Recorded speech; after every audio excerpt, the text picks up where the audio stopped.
রিয়া সরকার সবসময় এক ধরনের মানুষের মধ্যে পড়েছে যারা সৎ পথে চলতে বিশ্বাসী। ছোটবেলা থেকেই তার মা বাবা তাকে সততা, পরিশ্রম এবং ন্যায়ের মূল্য বোঝাতে গিয়েছেন। ঢাকার এক চঞ্চল শহরের ব্যস্ততম মহল্লায় বেড়ে উঠলেও রিয়ার মনে সবসময় গ্রামের সেই শান্তিময় বটগাছের ছায়া এবং ধানক্ষেতের গন্ধ রয়ে গেছে।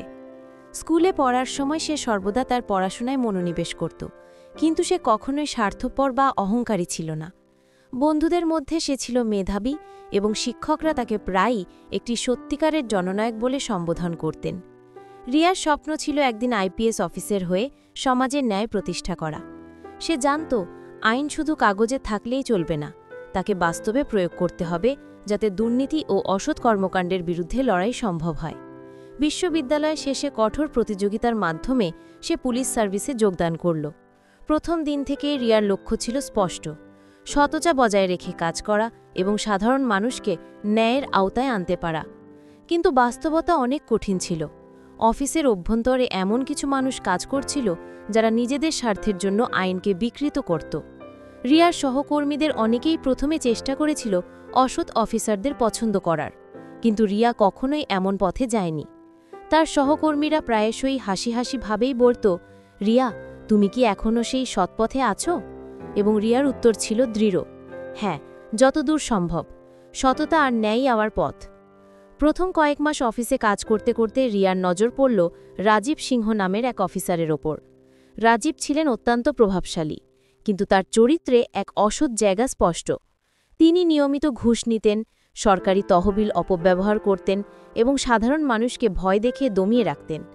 প্রথম দিকে রিয়া চেষ্টা করেছিল তাকে সতর্ক ও ন্যায়মাফিকভাবে পথ দেখাতে, কিন্তু রাজীব তার অশ্লীলতা এবং প্রভাব ব্যবহার করে সব বাধা দূর করত। একদের অফিসে একটি গুরুতর ঘটনা ঘটল। শহরের এক ক্ষুদ্র ব্যবসায়ী অভিযোগ করল যে রাজীব তার লাইসেন্স বাতিল করতে চাচ্ছে, কারণ সে রাজীবের ঘুষ দিতে অস্বীকার করেছিল। রিয়া সে ব্যবসায়ীর পাশে দাঁড়াল। সে সরকারি নথি পরীক্ষা করে দেখল যে ব্যবসায়ী পুরোপুরি আইন মেনে চলেছে, অথচ রাজীব ব্যক্তিগত স্বার্থের জন্য কৃতকর্ম করছে। রিয়া সিদ্ধান্ত নিল এই সমস্যা সরাসরি মোকাবিলা করা সম্ভব নয়, কারণ রাজীবের প্রভাব অনেক। তাকে আরও সূক্ষ্ম কৌশল নিতে হবে। রিয়ার মনের মধ্যে তখন এক পরিকল্পনা জন্ম নিল। সে জানত যদি সরাসরি মুখোমুখি হয় তাহলে রাজীব নিশ্চিতভাবে তার বিরুদ্ধে ষড়যন্ত্র করবে। তাই সে ভেবে নিল একটি গোপন কৌশল দরকার, যাতে রাজীব নিজে তার পতনের দিকে ধাবিত হয়। রিয়া মনে মনে ভাবল, আমি যদি গ্রামে ফিরে যাই, সেখানে ছোট ছোট ব্যবসায়ীদের সাথে মিশে রাজীবের দুর্নীতি ধাপে ধাপে তুলে ধরতে পারি, তাহলে সব প্রমাণ সংগ্রহ করা সহজ হবে। রিয়া তখনই সিদ্ধান্ত নিল শহরের ব্যস্ত জীবন থেকে দূরে কিছুদিনের জন্য গ্রামে ফিরে যাবে। কিন্তু সে জানত এই কাজে তার জন্য গোপনীয়তা অপরিহার্য। তাই সে ঠিক করল গ্রামে এসে একটি সবজির দোকান খুলবে। মনে হবে সে শুধুই একজন সাধারণ ব্যবসায়ী, কিন্তু প্রকৃতপক্ষে তার নজর থাকবে রাজীবের সমস্ত অপকর্মের ওপর। রিয়ার এই পরিকল্পনা শুধু কৌশল নয়, বরং তার ন্যায়বোধের প্রতিফলন। সে জানত সত্যের পথে যেতে গেলে কখনো কখনো সাধারণ মানুষের মধ্যে মিশে যাওয়াই সবচেয়ে কার্যকর উপায়। সেই মতো রিয়ার মনের মধ্যে শক্ত সংকল্প জন্ম নিল। অসৎকে শাস্তি দিতে হবে, তবে ধীরে নিখুঁত পরিকল্পনার মাধ্যমে। গ্রামের পথে রিয়া তখন যাত্রা শুরু করল। পথের ধুলোর সাথে মিশেছিল তার মনের শিথিল আতঙ্ক, কিন্তু তার চাহিদা ছিল স্পষ্ট: সত্য ও ন্যায় প্রতিষ্ঠা। গ্রামের মাঠ, নদী এবং আকাশের বিশালতা তাকে আশ্বস্ত করল। সে বুঝল এই শান্ত পরিবেশ তাকে সাহায্য করবে। এখানেই সে শত্রুকে চিহ্নিত করবে, প্রমাণ সংগ্রহ করবে এবং শেষমেশ ন্যায় প্রতিষ্ঠা করবে। রিয়ার চোখে তখন দৃঢ়তা দেখা দিল। সে জানত রাজীবকে সরাসরি ধ্বংস করা সম্ভব নয়, কিন্তু প্রমাণের জাল বুনা এবং শত্রুর ভুলে তাকে পতিত করা সম্ভব। সেই দৃঢ় সংকল্পই রিয়াকে গ্রামে নিয়ে এলো। গ্রামের বাজারে পৌঁছানোর পর রিয়া প্রথমবার দোকান সাজালো। রঙিন সবজি, তাজা ফল এবং স্থানীয় মানুষের হাসি তাকে স্বাগত জানালো। মনে হচ্ছিল গ্রামে মাটির গন্ধ, মানুষের সহজ সরলতা তাকে নতুন শক্তি দিচ্ছে। কিন্তু তার চোখে একটাই লক্ষ্য: রাজীবের অসৎ কর্মকাণ্ডকে ধ্বংস করা। এভাবেই শুরু হলো রিয়ার নতুন অধ্যায়, একজন আইপিএস অফিসারের, যিনি সত্য ও ন্যায়ের জন্য সবজির দোকানে একজন সাধারণ বিক্রেতা হিসেবে কাজ করতে প্রস্তুত। রিয়ার গ্রামে ফিরে আসার খবর দ্রুত ছড়িয়ে পড়ল। স্থানীয় মানুষজন প্রথমে অবাক হয়েছিল একজন বড় শহরের আইপিএস অফিসার কিভাবে একদম সাধারণ গ্রামীণ জীবনযাপনের সঙ্গে খাপ খাচ্ছে। তবে তারা খুব দ্রুত বুঝল রিয়ার সঙ্গে আছে এক ধরনের দৃঢ় সংকল্প যা তাদেরও অনুপ্রাণিত করছিল। গ্রামের বাজারে ছোট্ট সবজির দোকানটি সাজানোর পর রিয়া ধীরে ধীরে তার পরিকল্পনা বাস্তবায়ন শুরু করল।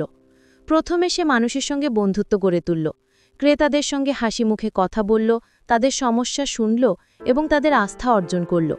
স্থানীয়দের মধ্যে প্রচলিত অভিযোগ ও অসুবিধাগুলো রিয়া মনোযোগ দিয়ে নোট করত। তার লক্ষ্য ছিল শুধু তথ্য সংগ্রহ নয়, বরং রাজীব সিংহের দুর্নীতি ছড়িয়ে দেওয়ার সুযোগ তৈরি করা। অন্যদিকে শহরে রাজীব সিংহ নিজের ক্ষমতার গর্ভে গভীরভাবে ডুবেছিল। সে জানত কেউ তার বিরুদ্ধে কিছু করতে পারবে না। ঘুষ নেওয়া, সরকারি তহবিল অপব্যবহার করা এবং সাধারণ মানুষকে ভয় দেখানো, এই সব ছিল তার দৈনন্দিন কাজ। রাজীব কখনো ভাবত না যে তার কোনো শত্রু হতে পারে, কিন্তু সে এক ভুল ধারণায় ছিল। সে জানত না যে রিয়ার মতো সৎ ও ধীর প্রকৃতির কেউ তার খামতি ধরতে পারে। একদিন অফিসে রাজীব একটি গুরুত্বপূর্ণ মিটিংয়ে উপস্থিত ছিল। সে জোর করে একটি প্রকল্পে অংশ নিতে চাইছিল যেখানে সরকারি তহবিলের বড় অঙ্কের ব্যবহার হবে। রিয়াও সেই মিটিংয়ে উপস্থিত ছিল। রাজীব নিজের স্বভাবসুলভ হাসি দিয়ে বলল, রিয়া, তুমি কি সত্যিই বিশ্বাস করো তুমি আমাকে আটকাতে পারবে? রিয়া চোখে তখন ঠান্ডা সংকল্প দেখা দিল। সে সরাসরি উত্তর দিল, আইন সবসময় শক্তিশালী এবং সত্যের পথে যারা দাঁড়ায় তারা একদিন জয়ী হয়। রাজীব কেবল হেসে ফেলল। সে মনে করল এমনি ছোট্ট আইপিএস অফিসার কিছুই করতে পারবে না। কিন্তু রিয়া জানত সরাসরি সংঘর্ষের মাধ্যমে রাজীবকে আটকানো সম্ভব নয়। তার কৌশল ছিল ধৈর্যশীল এবং সুচিন্তিত।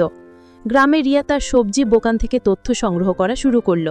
সে লক্ষ্য করল রাজীবের সাথে যুক্ত অনেক মানুষ, ব্যাংক কর্মকর্তা, সরকারি ঠিকাদার এবং স্থানীয় ব্যবসায়ী অন্যায়ভাবে কাজ করছে। রিয়া আস্তে আস্তে তাদের ওপর নজর রাখল, তাদের কথোপকথন শুনল এবং যেখানে সম্ভব সেখানে প্রমাণ সংগ্রহ করল। একটি গুরুত্বপূর্ণ মুহূর্ত এলো যখন রিয়া দেখল যে রাজীব গ্রামের বাজারের কিছু ব্যবসায়ীর ওপর চাপ সৃষ্টি করছে। সে জানত যদি সরাসরি হস্তক্ষেপ করে তাহলে রাজীব তার বিরুদ্ধে ষড়যন্ত্র করবে। তাই সে দোকান থেকে বের না হয়ে ধীরে ধীরে নথি, কথোপকথন এবং সাক্ষী সংগ্রহ করা শুরু করল। গ্রামের মানুষের সঙ্গে রিয়ার সম্পর্ক গাঢ় হতে লাগল। কেউ বুঝতে পারল না যে এই সৎ হাসিখুশি সবজি বিক্রেতা বাস্তবে আইপিএস অফিসারের কৌশল চালাচ্ছে। রিয়ার কৌশল ছিল গোপনীয়তা বজায় রাখা, যাতে রাজীব কোনোভাবেই বুঝতে না পারে। একদিন রাতে রিয়া একটি বিশেষ প্রমাণ হাতিয়ে নিল। রাজীব একটি ঘুষ নেওয়ার মুহূর্তে ক্যামেরার চোখে ধরা পড়ল। রিয়ার হাত ধন্যবাদে কাঁপল, কিন্তু সে জানত এটি শুধু প্রথম পদক্ষেপ। রাজীবকে ধরতে হলে আরও অনেক তথ্যের প্রয়োজন। রাজীব তখন বুঝতে লাগল যে কিছু না কিছু হচ্ছে। তার অফিসে কিছু ভুল সংকেত পেল, কিন্তু সে নিশ্চিত হতে পারছিল না। সে ভেবেছিল সবাই তার পাশে, কিন্তু অজান্তেই রিয়ার পরিকল্পনা তার নজর রাখছিল। রিয়ার জন্য কঠিন সময় ছিল। সে জানত যে এক মুহূর্তের ভুল পুরো পরিকল্পনাকে ধ্বংস করতে পারে। গ্রামীণ জীবনযাপন, দোকান পরিচালনা এবং একই সঙ্গে আইনগত তদন্ত সব কিছু একসাথে চালানো সহজ ছিল না, কিন্তু রিয়ার দৃঢ়তা তাকে এগিয়ে রাখল। একই সময় রিয়ার সৎ মন ও সতর্ক কৌশল গ্রামের মানুষের মধ্যেও পরিবর্তন আনল। তারা রাজীবের ভয়ঙ্কর স্বভাব ও দুর্নীতি সম্পর্কে সচেতন হতে লাগল। রিয়ার কৌশল ধীরে ধীরে কাজ করতে লাগল। রাজীবের প্রতি মানুষের আস্থা কমতে লাগল এবং তার প্রভাব ছড়তে লাগল। রিয়ার দোকান দিনে দিনে গ্রামের মানুষের আস্থা ভরা কেন্দ্র হয়ে উঠল। ছোট ছোট ব্যবসায়ীরা, কৃষকরা এবং বাজারের ক্রেতারা তার সঙ্গে খোলাখুলিভাবে কথা বলত, কিন্তু কেউ জানত না যে রিয়া তাদের মধ্যেই তথ্য সংগ্রহ করছে এবং রাজীবের দুর্নীতির চেন তৈরি করছে। প্রত্যেক সকালে রিয়া নতুন সবজি নিয়ে বাজারে আসে। তার নজর থাকে মানুষের কথোপকথন, লেনদেন এবং সন্দেহজনক কারবারের ওপর। সে নিজেকে সম্পূর্ণ গোপন রেখেছিলেন।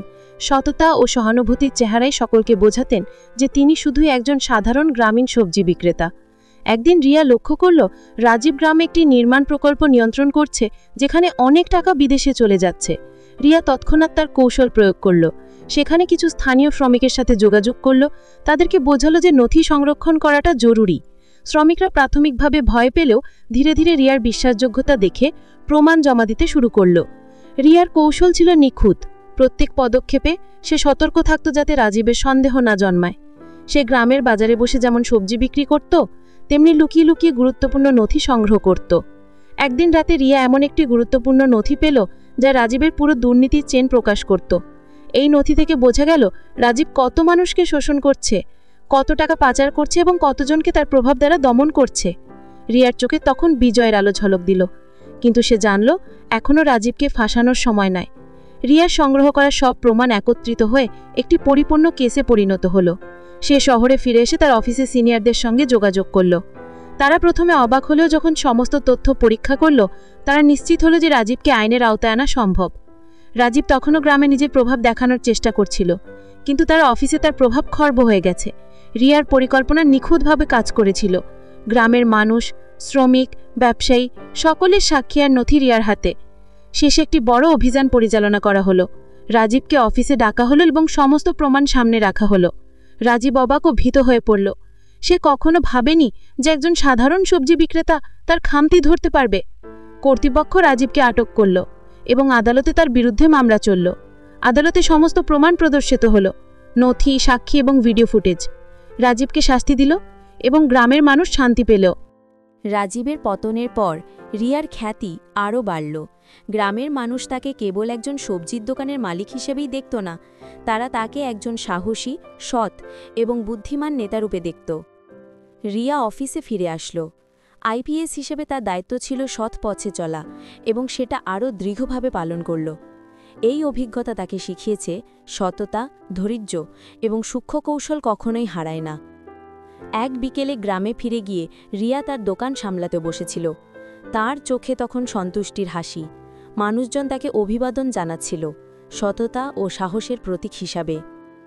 রিয়ার গল্প এখন শুধু আইন বাস্তবায়নের গল্প নয়, বরং প্রমাণ করে যে সত্য ও ন্যায়ের জন্য লড়াই কখনোই বৃথা যায় না। একজন সাধারণ সবজির বিক্রেতার আড়ালে আইপিএস অফিসার হিসাবে রিয়ার কৌশল, ধৈর্য এবং সাহসিকতা সমস্ত অসৎ অফিসারদের শাস্তি দিতে সক্ষম হল। রিয়ার গল্প আমাদের শেখায়, সত্য ও ন্যায়ের পথে যদি ধৈর্য এবং বুদ্ধিমত্তা সহকারে এগোনো যায়, তাহলে সবচেয়ে শক্তিশালী অসৎ শক্তিও পরাজিত হতে বাধ্য। ভিডিওটি যদি ভালো লাগে তাহলে লাইক, কমেন্ট এবং শেয়ার করে দাও, আর পরবর্তী ভিডিওর জন্য চ্যানেলটিকে সাবস্ক্রাইব করে দাও।